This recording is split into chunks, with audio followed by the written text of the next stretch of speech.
Dr.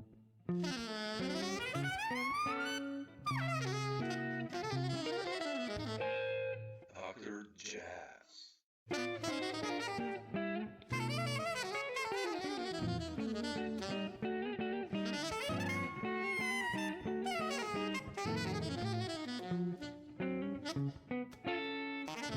Did good. The interview since the album came out, what, 2 weeks ago. So Yeah, good timing. yeah, I mean, I've listened to your music for such a long time. One of the first CDs I bought was Bobby Watson's, the 92, 93 stuff, and that, of course, you're on those, and Yeah. I've followed you since then. But I want to start this talk with Between Two Worlds, and I've listened to it, and it's such a beautiful record. It starts like, with the trumpet right in your face, like playing a sick line. And like, what's the story behind the record? Why call it also Between Two Worlds? And the band is killing again. So, oh man, thank you. Well, during the pandemic, I started, once you start to slow down and you start to think and you start to reflect, you know, I was trying to figure out how I was juggling all that I was juggling. Being a dad, being a husband, teaching, playing, doing workshops, clinics. And then when it all came to a halt, it became daunting. Like, when did I have time for me, and just to chill out and to relax and invest and, So during the pandemic, I got to know my daughter really well, and I got to know my wife and I started to write. And through the whole thing, I was just reflecting on friends and things like that. And I remember when I joined Victor Lewis's band, one of the songs we play is Between Two Worlds. Yeah. And I always loved that song. And then right after the pandemic started, Deborah from the Village Vanguard called me and she goes, "Hey, would you be interested in doing a live stream?" And I said, "Sure." And she says, she goes, "I know some of the band members are out of town and I can't have anyone play the Vanguard unless they're in town because I'm not going to fly anyone in. We can't put anyone up, of course, it's the pandemic." So then I got guys that were in town. That's when I got Johnathan and David Wong and Bruce. And I couldn't have Tim because it would have exceeded the limit of people, for the New York, limitations. Yeah. So I did a quartet, and that was one of the tunes that we did. And after we did some of the new tunes, people were saying, "When is the recording coming out?" And I thought it was like a joke. And so that's really what it's about. It's between all the different worlds that all of us juggle, but in particular, slowing down and having an opportunity just to sit back and say, wow, all this stuff was happening. When did I have time for me, or when did I have time for my family? And so now that we've made it through that, I make sure I invest time, for me as much as I can, and especially my family. Yeah, it's heavy. I mean, I have a 8-month-old daughter at home, so I know how it is. Well, you've been there, so it's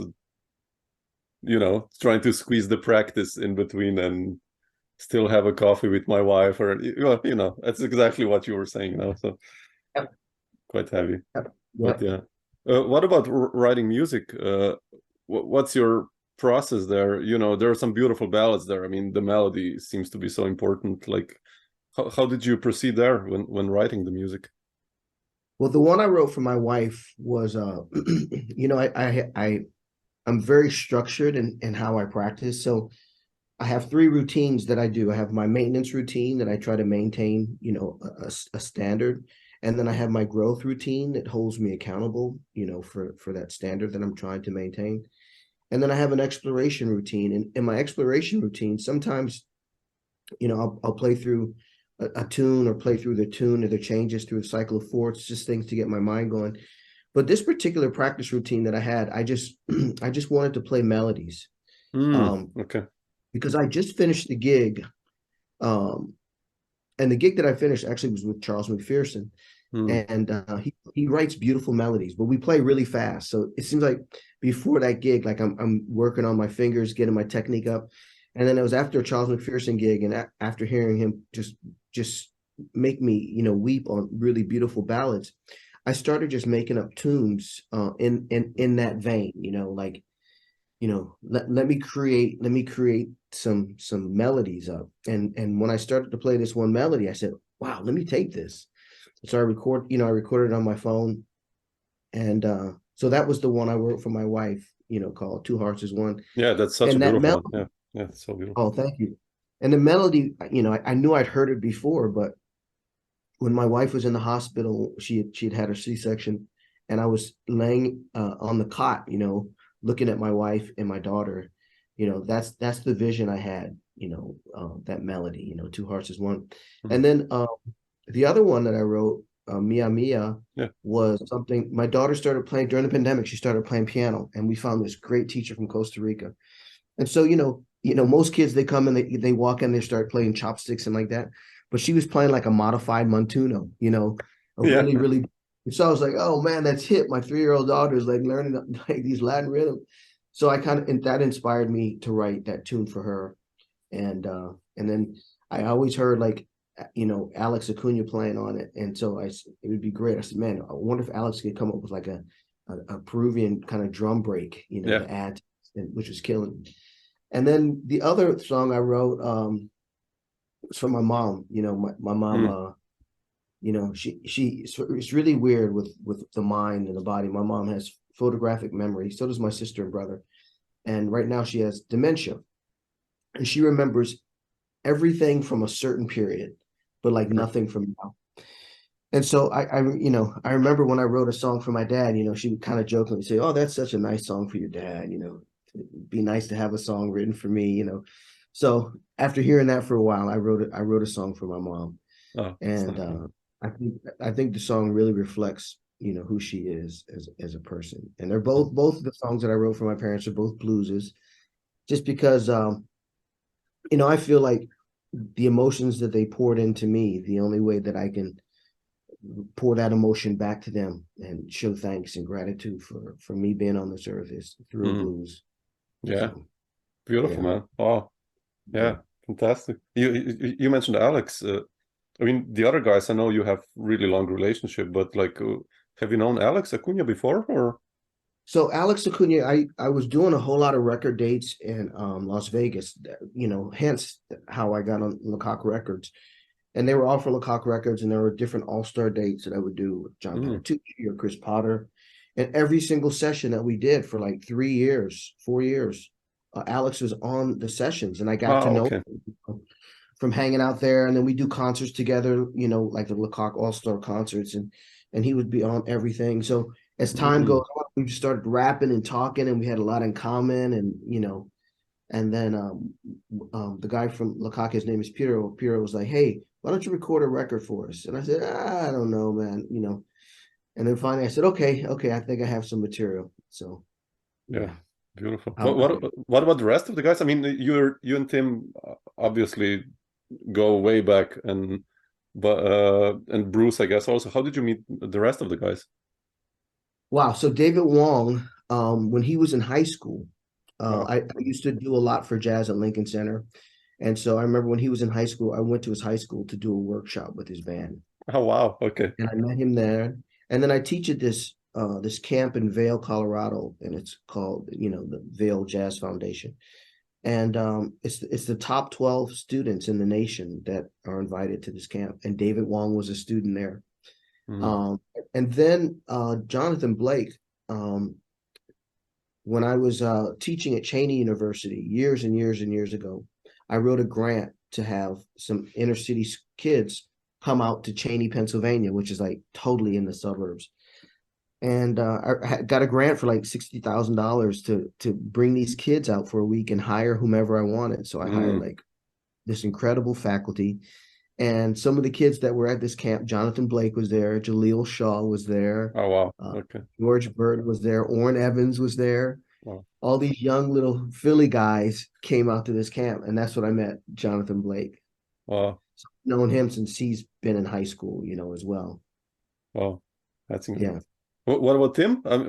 Because I've known Tim for over 30 years. When I was in grad school and I wanted to start learning how to play some jazz, excuse me, I played this club in DC called Tacoma Station, and Tim subbed for the leader, who was Paul Carr. Tim subbed one week, and after he subbed and I heard him play, I was like, man, I want to sound like you, man. Help me out. I want to sound like, and I only, when I met Tim, I'd only been playing jazz for like a month and a half, maybe Oh, 2 months. wow. Okay.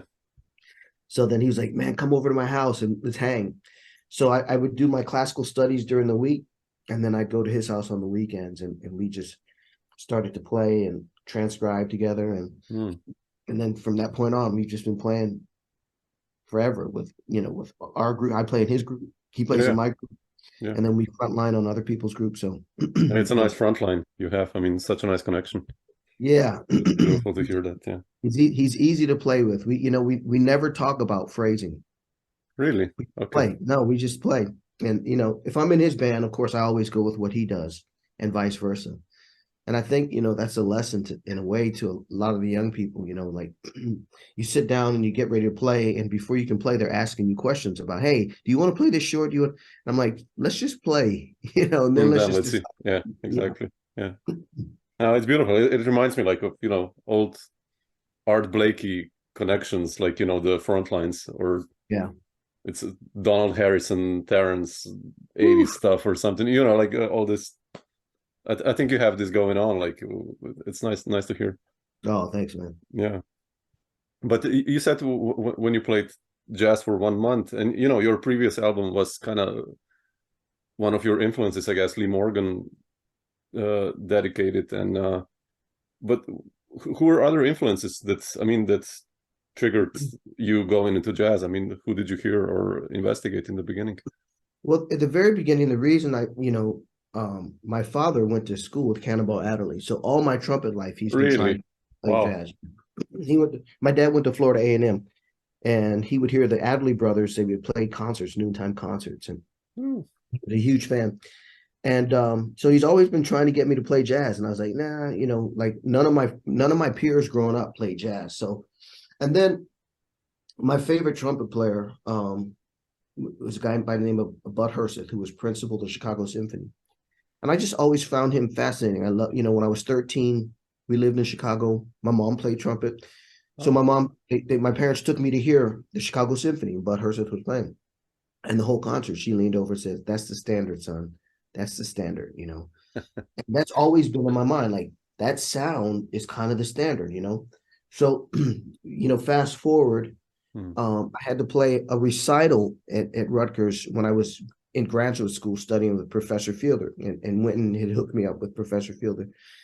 And so I was playing a classical piece called Let the Bright Seraphim. And the soprano, she wouldn't sing exactly what was on the page. She started adding all these ornaments, and I couldn't get to the ornaments. I didn't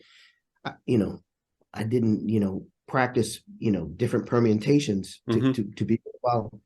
So she stopped rehearsal, and she told Professor Fielder that, I wasn't able to follow her. So Professor Fielder had me go in a room and practice all these permutations so that I could get around the keys better. And then piccolo trumpet's in the key of A, and the trumpet that I normally play is in the key of B flat. Sure. So now I'm having to hear everything a half step, So long and the short of it, I did the recital. Prof was happy, so he decided to take me to hear my favorite symphony, Tchaikovsky No. 4, at Carnegie Hall.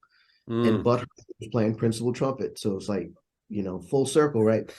So after that concert, he starts to talk to me, and he says, Terell, what do you want to do with your life? And I said, I want to be just like you, sir. I want to sit next to you in the Chicago Symphony. And he goes, don't be like me, aim higher. And so he told me this story about this trumpeter that was in the Navy with him. And he goes, man, this trumpeter, I played principal. This other trumpeter played principal. We play in the jazz band. I played lead. Other trumpet player played lead, but he could play solos, and I couldn't. And I think that made him a better trumpet player. And I said, who was that? And he goes, Clark Terry. Oh, so, wow. Okay. So it's like, Bud Herseth says I should check out Clark Terry. So that's when I said, okay, let me start to try to figure out jazz. And I did. And so I would say Clark Terry is a huge influence. Freddie Hubbard, the person that just like convinced me that I should really play jazz was Clifford, because everything Clifford did was so clean. Like, his articulation was clean. His ideas were, not long solos. Because I when you're new to anything, you can't comprehend 7, 8, 9 choruses. Sure. But Clifford was like 1 or 2 choruses, super clean, super precise. And then so I dug Miles as well. So those would be kind of my first two influences. And then, from there, tons of stories to get into, but then I started to, check out the older guys, Pops and, Roy Eldridge and Cootie Williams, and to try to have, but that was much later on in my jazz life, you know what I mean? Yeah. But interesting. But those guys, yeah, and Lee Morgan, I didn't listen much to Lee Morgan, and I was just doing this Bill Cosby show, and Shirley Scott, again, Tim Warfield says, bro, we should audition for the Cosby Show. Shirley Scott's the musical director, and she played with Stanley Turrentine. He goes, you never know, man. We may do this and have a connection with Stanley Turrentine. So I was like, man, we'll never get that show. He's like, come on. So we audition and we get it. Oh, wow. And okay. now, like, for 4 years, 3 days a week, we're, and all day, like we would tape 3 or 4 shows in a day.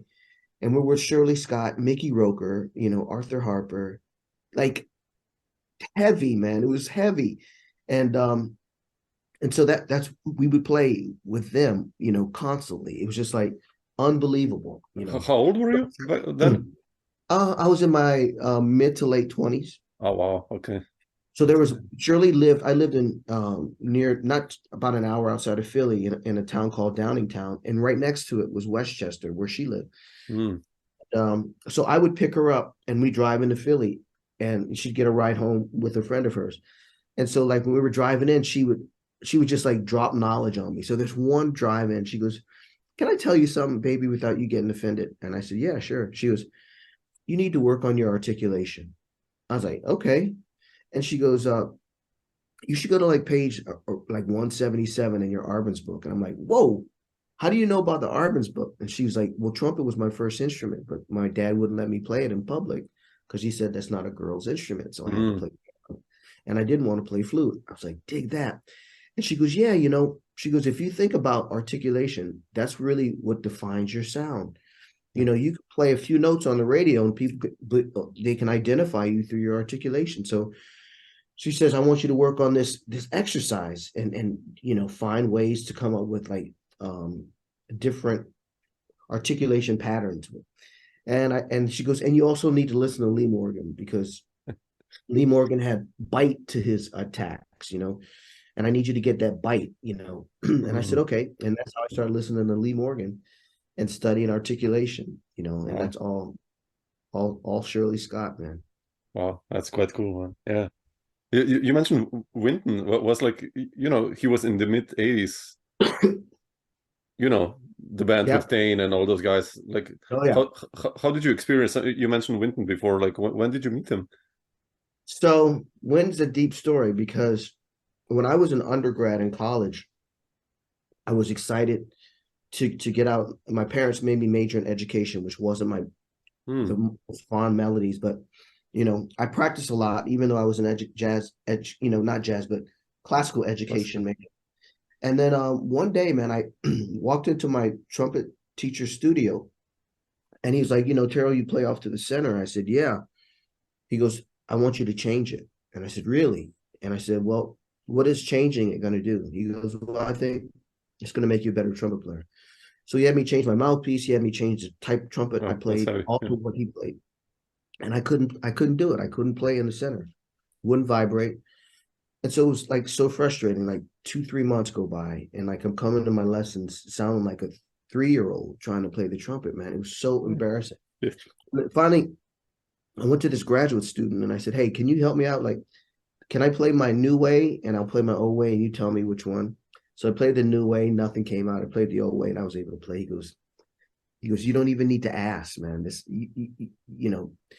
So I went back to my old way, there's not on the center. And my trumpet teacher heard me practicing, and he knocked on the door. He goes, so I hear you went back to your old way. I said, I did. He goes, I'm just going to be honest with you. If you play off to the center, you won't be able to play the trumpet past the age of 25. So at that point, I was devastated. I called my folks. I said, my teacher just said I won't be able to play to the age of 25 if I don't change. And I said, I've tried to change for 3 months and it won't happen. So at that point, I got a minor in computers and I got a minor in math. And the day that I graduated, I quit playing trumpet. Whoa. And I became a computer programmer at an insurance company called Liberty Mutual. No, National Liberty or something like that. And that's what I did. So I was a computer programmer, troubleshooter at this company. And my friends, all my trumpet playing friends were like, man, you got to play the trumpet, man. Don't listen to this dude, man. You'll be able to do it. And I said, no, so they they knew that I loved Wynton Marsalis. I was a huge fan of everything he'd done. Classical was so cool that he did jazz. So they were like, we're going to take you to this Wynton Marsalis concert. We bought you tickets. And I went and I sat up in the nosebleed section. And before Wynton came out, the Wind Symphony that played, the Eastman Wind Ensemble, there was a trumpet player. Her name was Yvonne Tall. And when I heard her sound, it went to my ears and then it went to my heart. I could feel every note she played. And I was like, wow, that's inspiring. And then, I didn't expect it from her. I expected it from Wynton. I didn't expect it from her. And then Wynton came out. He played great. So after the concert, I told my buddies, they were all like, oh man, let's go have some drinks. I'm like, no, I'm going to go try to find this trumpet player, Yvonne Tall. Oh, wow. And I went to try to find her and I couldn't, but there was a long line to meet Wynton. So I get in this line and, my buddies are texting me like, man, where are you? Come on, let's go hang. I was like, man, I'm in line to meet Wynton. And they're like, oh, it's going to take forever. So I stood in line and I finally got up to meet him. I said, hi, Mr. Marsalis. That was incredible. He goes, thank you, bro. And he goes, do you play trumpet? And I said, kind of. And he goes, what does kind of mean? I said, well, I used to play trumpet, but I don't play in the center. And my teacher told me I wouldn't be able to play that. He goes, man, that's bullshit. He goes, here's what I'm going to do. I'm going to give you my number and I'm going to give you my teacher's number. His name is William Fielder. You go get a lesson with him. My treat. If he says you shouldn't play, you shouldn't play. Oh, wow. If he says you should play, you should shed and you should listen to him. So I said, wow. So I walked away with like 2 numbers, right? So I get to the bar with my buddies and they're like, man, did you finally meet one? I said, yeah, he gave me his number and he's going to treat me to a lesson with this teacher. And they're like, what? What's his number? I said, you should have waited in line with me. So that's amazing. I called Professor Fielder and he had me come up and he had me play. And he goes, yeah, we need to work on your breathing. We need to work on your flexibility. We need to work on your articulation, but you have a lot of potential. And if you love the trumpet. I said, yes, sir. He goes, well, we can work together and I can help you. And so after that lesson, I was so happy. I was so happy. I called Wynton. I said, Mr. Marsalis, thank you so much. Professor Fielder said he would teach me. And he goes, yeah, I know. He called me already. He goes, just be serious, man. Be serious. Don't BS. I said, I won't. So that was that was my renaissance, back to the trumpet again, studying with Professor Fielder. And it's been like a guardian angel through my whole career. Wow, man. So you were close basically of not being a musician. Yeah. Like, except if it wasn't this moment concert. Yeah. Wow, man, that's heavy. Okay. Yeah. That's a heavy one. Wow. Yeah. We need those. We need those. We do. Yeah. Right? Yeah, absolutely. Yeah. Like, how did you then enter the scene? What's your connection with Bobby Watson? I mentioned him before. Like, how did you enter that band? That was like a killing band. I mean, with Victor on drums and incredible. Man. Well, so Professor Fielder, Professor Fielder really wanted me to be a classical trumpet player. He did not want me to play jazz.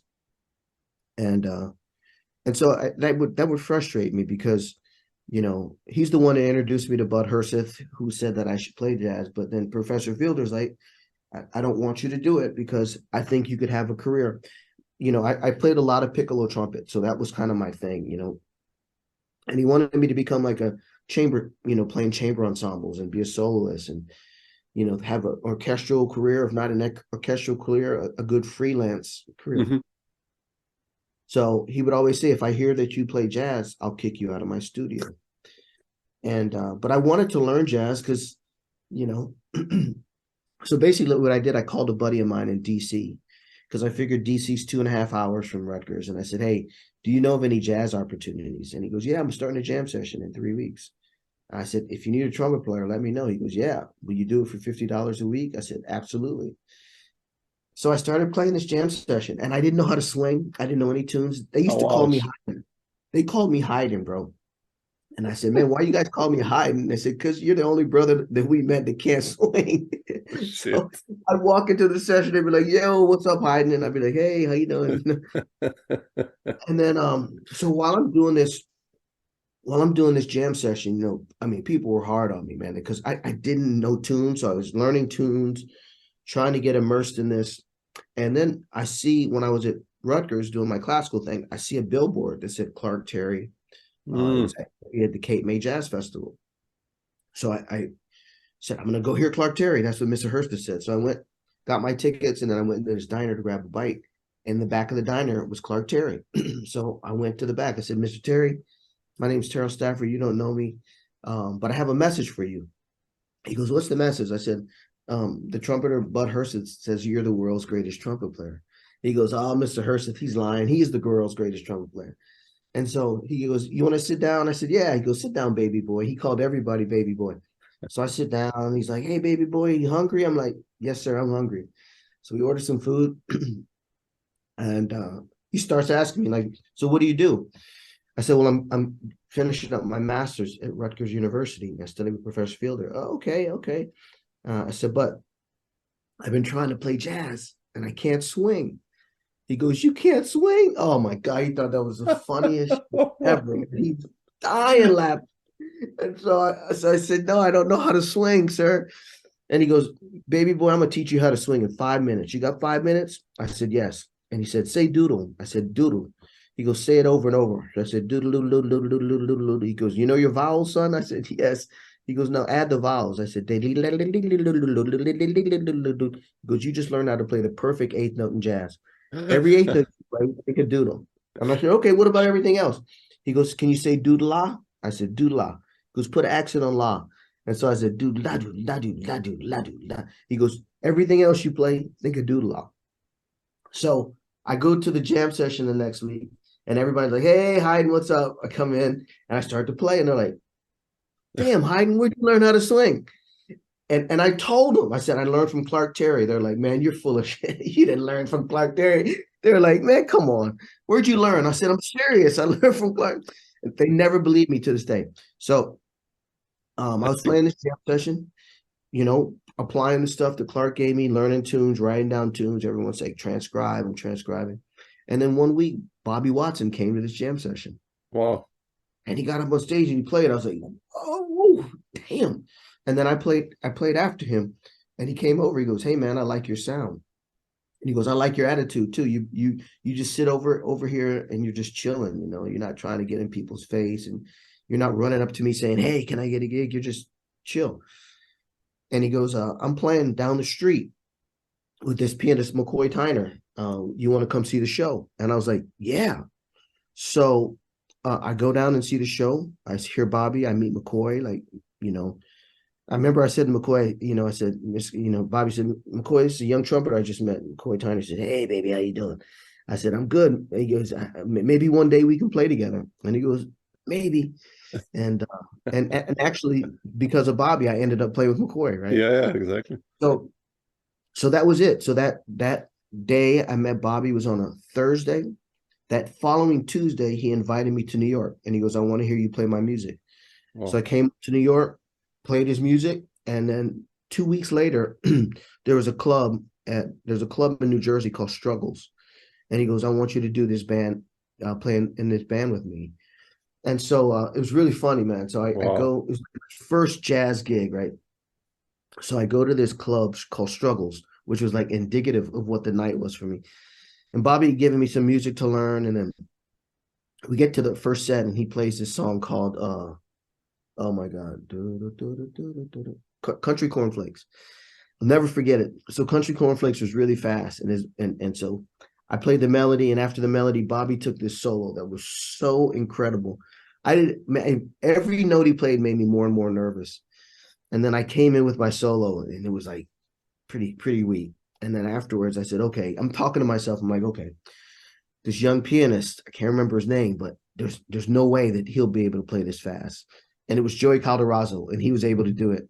Right. And then it gets to the bass player, and I said, there is no way in hell a bass player can play this fast. Gets to the bass solo, and it was Christian McBride, 16 on the bass. And it was just, man. Oh my God. And Victor, of course, was killing. Wow. So the gig was so bad for me after we finished, man. I left through the back door. I didn't say goodnight to anyone. And I went home. I said, man, this is not for me. Oh shit. So like 2 days later, Bobby calls me. He goes, hey man, what happened, man? I've been calling you, you're not picking up, man. What's going on?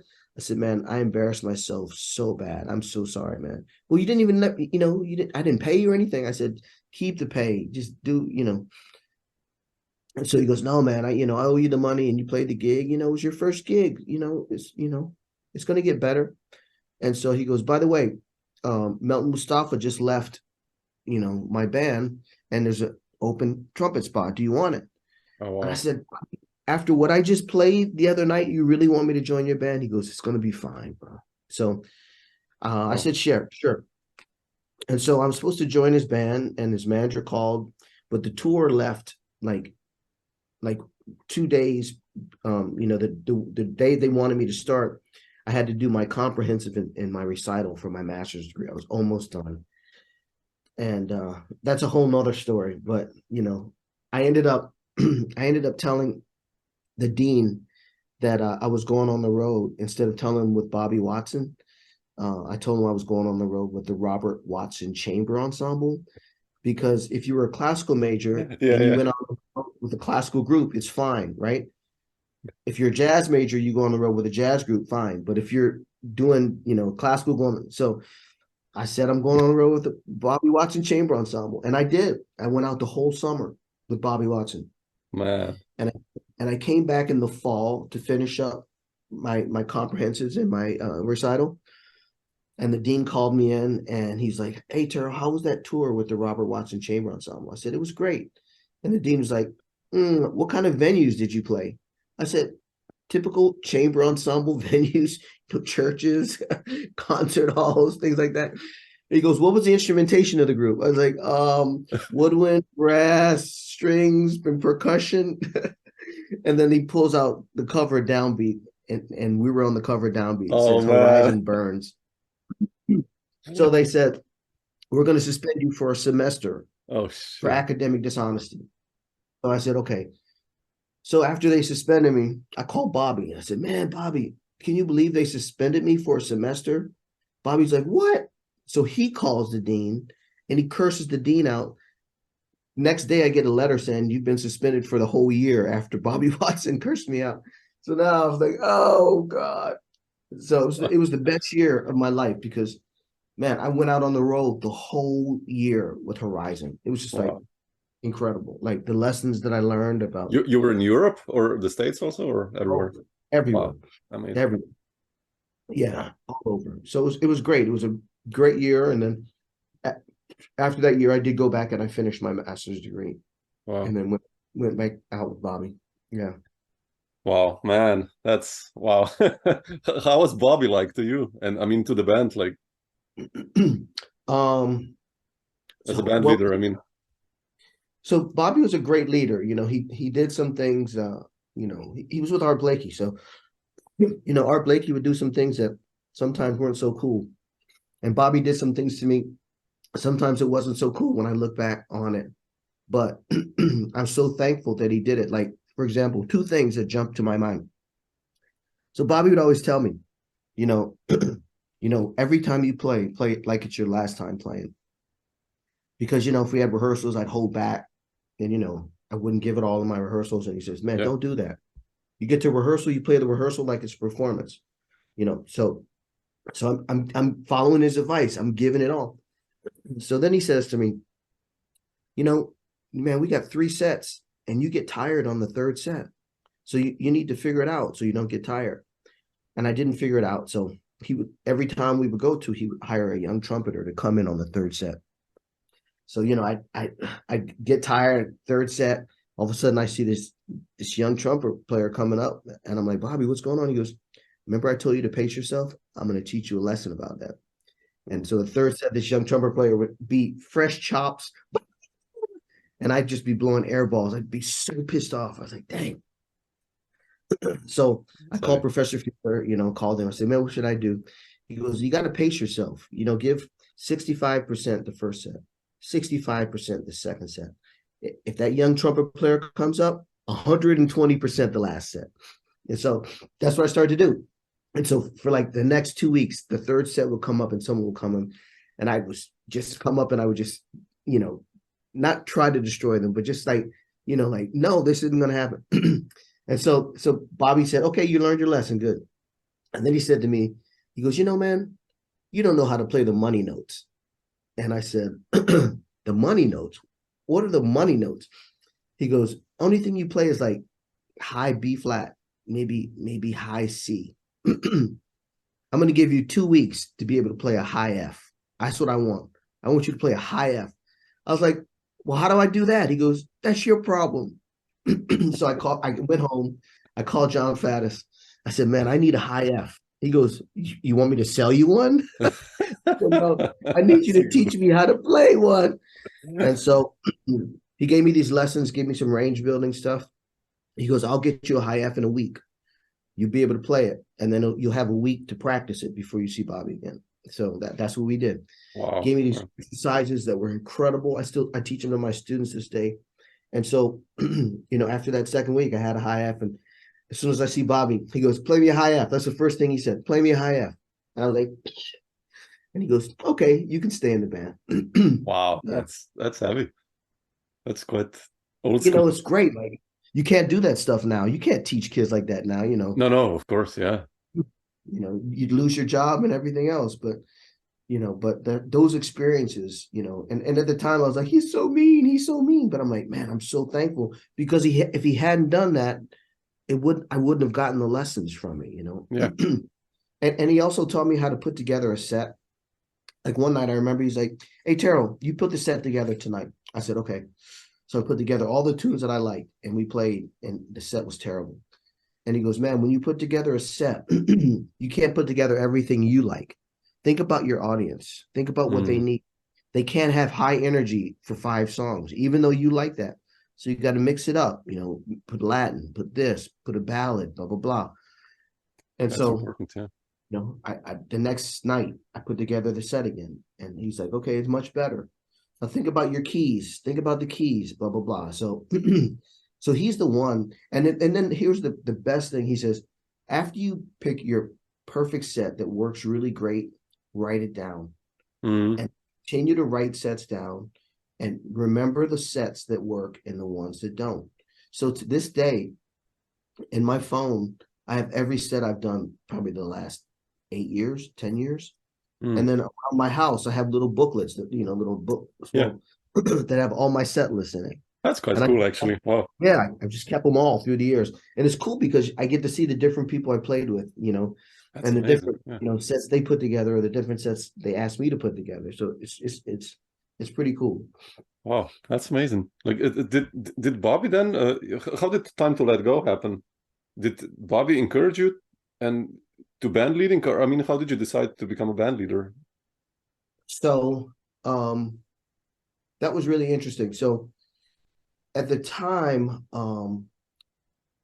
I think it was Blue Note. So Bruce Lundvall, I think, from Blue Note said, hey, Terell, I'm going to put together a band for a demo. And, I think we may want to record you, because I was with Bobby and playing with a lot of. So I put this band together for the demo. And then I think it was like Christian, Victor, maybe Stephen Scott or something like that, and myself.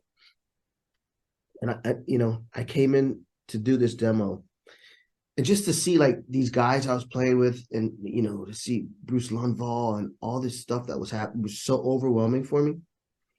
Like I just played so poorly. I mean, such a nervous wreck. And then after that, Victor was like, man, you can't let nerves get to you. He goes, but I'll tell you, next time you put something like that together, get more of your boys. Like you play with Essie, you play with Ed Simon. I was playing with Steven too, but get your family, man. And so that's what I did when I did Time to Let Go. I had Victor and a bass player that I played in DC a lot. His name's Michael Bowie. and then Simon. And that was my first record. And I remember Victor said, get your boys. And Michael Bowie was my boy from ever. Elliot was too, but I don't think Elliot was available for it. And so we did that record. And it was like, it wasn't even like doing a record. It was just like stepping into the studio, saying ready and playing with your friends. That's important. So, and it was great. And Victor was like my guardian angel on that. And he'd hear arrangement. He goes, let's try that. Let's try this. Let's do this. And then I remember he told me, he goes, man, I think I recorded Send in the Clouds. He goes, go read the lyrics, write out the story. You're not playing the story of the song. So that was impactful. So I learned a lot, from doing that record. It's a lot of good lessons from these guys. Yeah. Yeah. It was on Candid, and Alan Bates, man, he was just, I was with Bobby at a club in London. I can't think of it right now.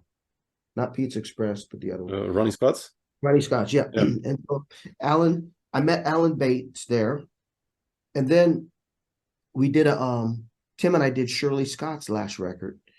And that was for Alan Bates as well.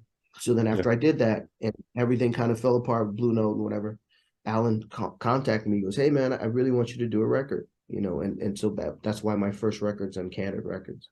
Yeah, and the second one as well, right? Yep. The first, yeah.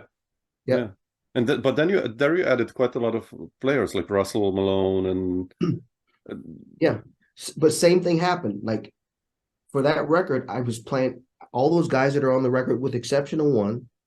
I started playing with a lot. Oh, okay. Playing with Russell a lot. I started to play with Stefan a lot because of Tim. And I a lot of jazz parties. Russell's always on the jazz parties. He knows so many damn tunes. Yeah. And then the one person that I didn't know on the record was a guy named John Clark. Oh yeah, French horn. And and it was I wrote this song called Mia. Ironically, my daughter's name is Mia. So I wrote this song, and I remember we were in the studio rehearsing it, and I wrote this counter line, and Stefan was supposed to play it, but our signals got mixed up. He didn't come for like an hour later, and so we took a break and we walk out, and Victor runs in this guy named John Clark and says, John, what's up? And they hug and everything. He goes, John, this is Terell. I said, hey man, how you doing? He goes, I'm great, man. How are you? And he goes, I was checking you guys out. Sounds great. I said, great. I said, what do you play? He goes, I play French horn. I said, would you mind reading a second part on this tune I wrote? He goes, no. So we go in the studio, and all of a sudden, whoa, whoa, whoa, whoa, whoa, whoa, whoa, whoa, whoa, whoa. I was like, oh, you're hired, bro. Can you do my record date? And that's how he got on. So I listened to John Clark. Yeah, pretty killer. Wow, yeah, he's amazing on the French horn. I mean, he's one of the few guys out there who can, monster player. Yeah, monster, bro, monster. Yeah. Beautiful. Yeah. But Terell, how did you mentioned McCoy before, and then you played with his band. Like, how did then this? Did he remember you obviously from that meeting with Bobby, or like how did you connect with him later? I mean, yeah. So there's a guy named Lowell Pickett, and he owns this place in Minnesota called the Dakota, and I did a live record from his new location, but the old location was right near a railroad track and like a railroad museum. And I'm a train nut. My dad worked for the railroad track. I love trains, so I love playing the Dakota because I'd always go check out the trains in the museum. And so I went to the Dakota the first time with Bobby, and I met Lowell and I met all the people. And you meet certain people and you just become family with them. And Lowell and I became family. So there was this one day Lowell calls me. He goes, hey, Terell, what do you think about coming out and playing with a local rhythm section? I said, cool. And so the piano player was this guy named Bill Crothers, who's a bad man, bad piano. So I came out, brought my music, we rehearsed. The one thing Lowell didn't tell me is that we were the opening act for McCoy Tyner's trio. Oh, wow. Okay. So that's, so I open up every night and then McCoy would play. And then after the first night, I went up to him and I said, Mr. Tyner, I said, I don't know if you remember, but you were playing with Bobby Watson at Blues Alley in DC, and I met you. And I said, I really wanted to play with you. Oh, yeah, that's you. I thought that was you. I said, yes, sir. And so like the last night, he goes, hey, you want to come up and play on the blues? I said, sure. So I played on the blues to McCoy. And then I didn't, we exchanged numbers and everything. I didn't hear from him for like 6-8 months. And in the meantime, I got pneumonia. And so I was sick with pneumonia. This was like 6 months later, sick with pneumonia. Doctor said, my lungs were damaged. And they said, don't play the trumpet for a couple of weeks. So the second week, at the end of the second week, I get a call and I pick up the phone. It's like, hey, Terell, it's McCoy Tyner. And I said, hey, McCoy, how you doing? But I thought it was John Faddis because John Faddis would always call me impersonating people. So I was like, hey, McCoy, how you doing? Great to hear from you. Click, hung up. Oh, shit, man. Phone rings again. Hey, Terell, I think we had a bad connection. This is McCoy Tyner. I said, yeah, McCoy, when was the last time we saw each other? He goes, at the Dakota in Minnesota. I said, oh, shit. So said, yeah, McCoy. He goes, I was thinking about you, and I'm going to be going out on the road doing my Latin project, and I said, oh, killing. He goes, would you want to go? And I said, absolutely. And he goes, we're going to have rehearsal in a couple weeks, and then we're going to go to Japan for like 3 weeks. And I'd never been to Japan. I was like, oh my God. Wow. So I called my doctor. I was like, look, I know you told me not to play, but I got to start playing. And they were like, just take your time. I said, I got 2 weeks. I'm going to Japan. And they gave me permission to play a little bit each day and to get myself strong again. And it was incredible. It was called the McCoy Tyner Latin All-Star. Yeah. It was Dave Martin, Steve Terell. Oh my God. It was like, man, oh my. That's players, yeah. Yeah, it was crazy. And Jerry Gonzalez played. Yeah. It's incredible, man. Wow. Incredible. Oh man, that's wow. Such stories you have. It's like really, it's interesting how it's all connected, and you always had like a guardian angel, like you said, someone like Winks, and beautiful, man. Obviously, I mean, you practiced a lot and played your ass off. I mean, but still, it's good to hear all this. Man, I've had all my life up till today guardian angels watching over, man. It's amazing. Incredible. Amazing. Yeah. I'll tell you a quick story. So day before yesterday, there's a place near my house called Longwood Gardens, and so I on a Friday night I played with an all-star group with myself, Justin Faulkner, Emmett Cohen, Anat Cohen, and the Shepherds, Philip Norris, and then the next night I was supposed to play with my quintet, and so super excited to play with the quintet, and so Saturday morning, it was like no, not Saturday morning, but Friday night. Before we played our all-star set, they told me that the set the next day had been canceled because of weather, because this hurricane was going to be coming through.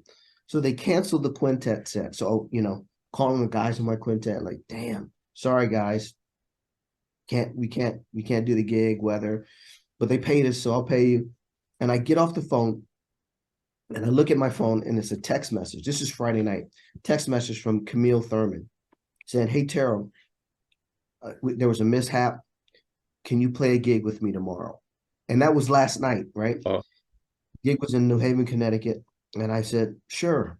So my gig got canceled. I drove through New Haven, Connecticut, played with Camille Thurman last night. I just got back in time for us to do this. But it's just crazy. It's like, thinking I had a night off, and then all of a sudden 5 minutes later, here I am, So that's been my whole life, man. Man, yeah. I mean, well, when I check the CDs I have you on, and who you played with, like it's it goes on from Diana Krall to I don't know, Benny Golson. I think you played with everyone, with the elders, and with the singers, and with your kind of the same players of your peers, and like incredible stuff, man. Beautiful. Blessed. Yeah. Otherwise, Terell, like, do you have any plans of promoting the new record in Europe, or like, what are the plans in the future, like for you, the coming months? I hope. I used to come to Europe like a lot, and then the agent that would bring me to Europe, mostly Jordi Signal, is not booking as much as he used to, but he still wants to kind of be there, in charge of me. But but so hopefully some promoters will bring me over and I can do something for Europe. I've been doing so much in the States for the past 10 or so years. I haven't gotten to Europe as much as I'd like. So I'm hoping, my fingers are crossed, that something will work out for me to come over and play. But yeah, so I'm doing stuff here in the States. We just played a club in Philly. We're playing Dizzy's next month. Wow, beautiful. In November. Yeah, and then we have a week at the Vanguard later on this year. Okay. So things are good, Fantastic. And the band is incredible with Johnathan and David and Bruce and Tim. It's like, it's magical, man. It's like, yeah. It's super. You should record the live show or something. That's the band live must be burning. Oh my God, it's on fire. Yeah. Wow. I will. I hope you make it to Europe. Would love to catch you guys. Yeah. I hope so too. Yeah. But man, thanks so much. I mean, I will leave you a nice, what is today? Sunday. Sunday afternoon. But thanks so much for sharing some of this stuff. It's beautiful to hear you talk. And yeah, thank you so much. And stay strong.